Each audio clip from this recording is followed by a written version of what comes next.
A few hours in your dream last night. Ooh. Ooh.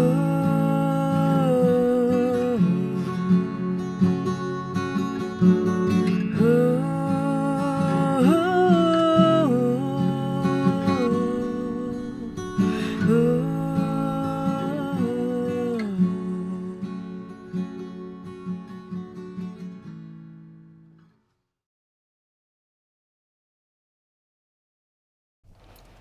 Hey, it's been a while.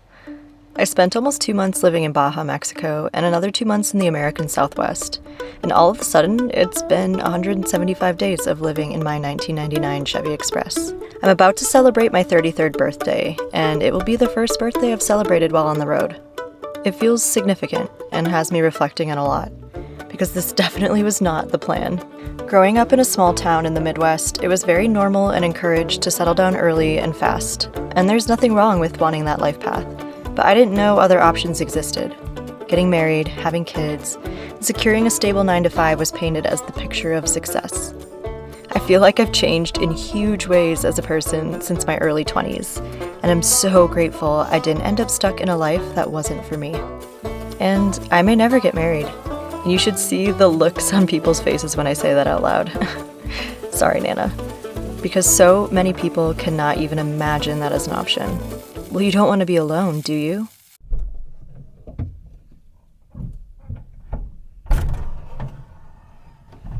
I actually might.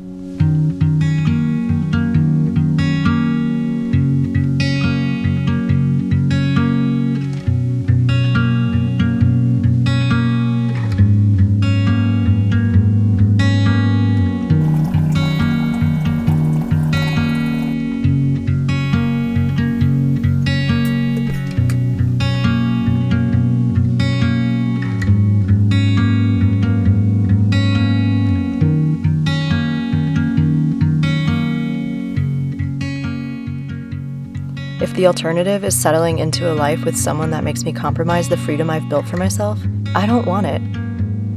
I have fought long and hard to enjoy my own company and finally feel secure and happy being alone. I like the idea of marriage, but it's not something that's important to me right now, and definitely not something that will make or break the joy I experience in life. And I think people overlook the happiness and value that friendship and chosen family can have in your life.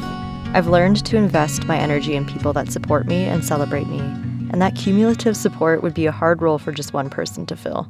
And to keep adding to the absurdity, I don't want kids. I've known for so long, over a decade, and I've heard it all. You'll change your mind. You'll die alone. How selfish. You just haven't met the right person.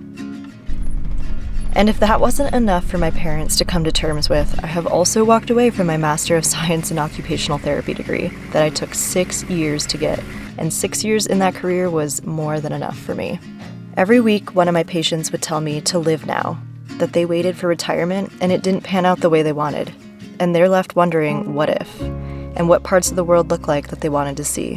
And hearing that weekly absolutely has something to do with how I ended up here, living in a big blue van from the 90s. I'm saying all of this because you can find joy in so many things. And the great part of being human is that we all find joy so differently. Living a nomadic lifestyle has allowed me to heal my inner child and engage in more creative work while prioritizing experiences and connections.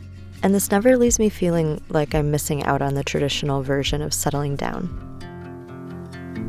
I think it's interesting that so many people are threatened by this way of living, that me finding joy in this life I've chosen for myself is somehow threatening theirs, or invalidating theirs.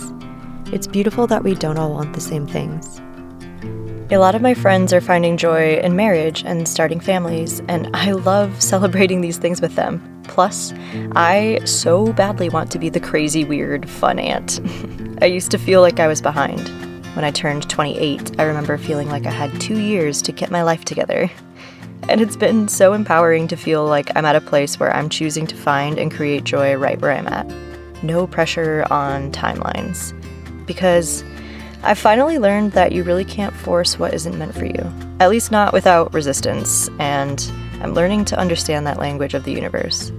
And I honestly don't know if I'll ever feel like my life is together. If you can't find happiness in where you're at, the next thing isn't going to do it either. You'll be constantly chasing what's next and missing out on all the beauty of the in-betweens and the present moment.